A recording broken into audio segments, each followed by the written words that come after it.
नमस्कार दोस्तों।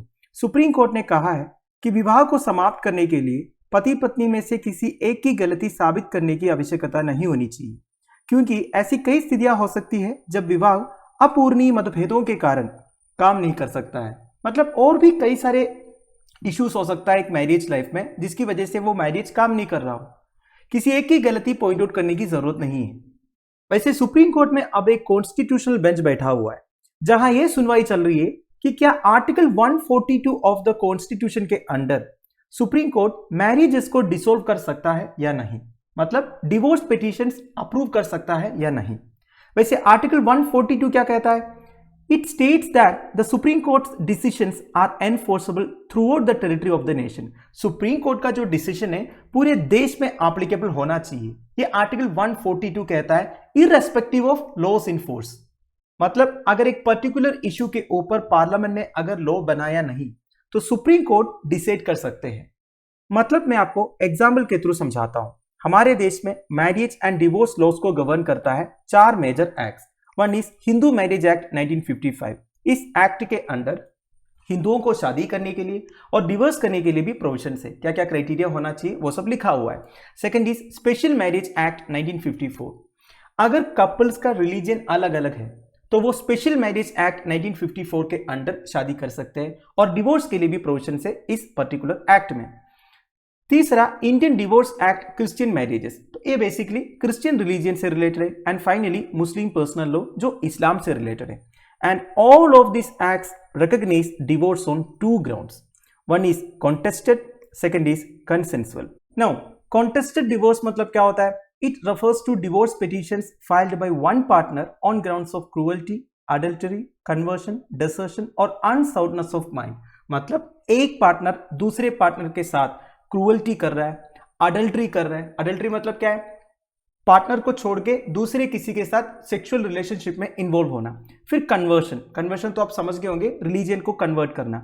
डिसर्शन मतलब छोड़ के जाना। और अनसाउंडनेस ऑफ माइंड मतलब दिमाग से ठीक नहीं होना। तो इन चार रीजंस को कोट करके एक पार्टनर डिवोर्स पिटीशन फाइल कर सकता है। इसे बोलते हैं कॉन्टेस्टेड डिवोर्स। दूसरा है कंसेंसुअल डिवोर्स। ये तो आप समझ गए होंगे, जब दोनों पार्टनर्स एक साथ म्यूचुअल कंसेंट से डिवोर्स पिटीशन फाइल करते हैं। मतलब दोनों को ये लगता है कि अब कुछ नहीं बचा है दोनों के बीच में और अलग हो जाते हैं। इसे कंसेंसुअल डिवोर्स बोलते हैं। वैसे कंसेंसुअल डिवोर्स के लिए Hindu marriage act and special marriage act के अंडर कपल्स कम से कम 1 साल अलग अलग रहना चाहिए और क्रिश्चियन कपल्स कम से कम 2 साल अलग रहना चाहिए बिफोर फाइलिंग फॉर डिवोर्स। तो भारतीय कानून के हिसाब से ये दो ग्राउंड्स को छोड़ के और कोई रीजन नहीं हो सकता डिवोर्स के लिए। अब आप सोचिए दोस्तों, मान लीजिए एक हस्बैंड एंड वाइफ एक साथ रह रहे हैं, उनमें से एक को लगता है कि अब हमारे बीच में कुछ चल नहीं रहा है तो अलग हो जाता है, पर दूसरे को ये नहीं लग रहा है। तो इस केस में जिसको लग रहा है वो कैसे डिवोर्स के लिए अप्लाई करेंगे? नहीं कर सकता ना, क्योंकि एक तो cruelty, adultery, conversion, desertion, unsoundness of mind ये सब तो नहीं चल रहा है। दूसरा म्यूचुअल कंसेंट भी नहीं है। तो ऐसा एक केस पहुंच गया सुप्रीम कोर्ट के पास। एक को डिवोर्स चाहिए, दूसरे को नहीं चाहिए। ना कि कुछ प्रॉब्लम चल रहा है दोनों के बीच में, जैसे कि कोई क्रूअल्टी, अडल्ट्री, कन्वर्शन, डिसर्शन कुछ नहीं है। तो ऐसे सिचुएशंस में सुप्रीम कोर्ट इनका डिवोर्स पिटीशन अप्रूव कर सकता है क्या? वैसे देखा जाएगा तो नहीं कर सकता, क्योंकि कोई लॉ नहीं कहता है। इधर काम आता है दोस्तों आर्टिकल 142। जैसे मैंने आपको बोला, अगर कोई लॉ इन प्लेस नहीं है तो सुप्रीम कोर्ट डिसाइड कर सकता है। इसलिए सुप्रीम कोर्ट ने बोला है divorce should not require proving the fault of one of the spouses.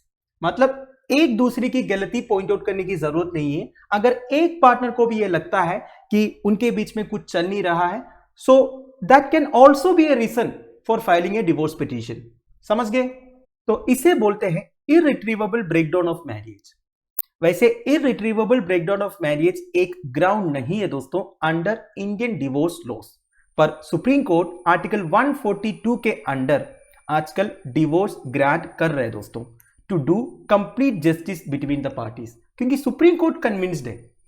वैसे देखा जाएगा तो लॉ कमीशन 1978 एंड 2010 में यह रेकमेंड किया था कि इररिट्रीवेबल ब्रेकडाउन ऑफ मैरिज एक न्यू ग्राउंड ऑफ डिवोर्स होना चाहिए Hindu marriage act and special marriage act में, पर अभी तक ये हुआ नहीं। तो ये इररिट्रीवेबल ब्रेकडाउन ऑफ मैरिज तब होता है जब कोई भी या दोनों पति पत्नी एक दूसरे के साथ शहादत नहीं करना चाहते हैं और पति पत्नी के कर्तव्यों को फिर से शुरू करने की किसी भी उम्मीद के बिना अपने मैरिज रिलेशनशिप को नष्ट करने के कगार पर है।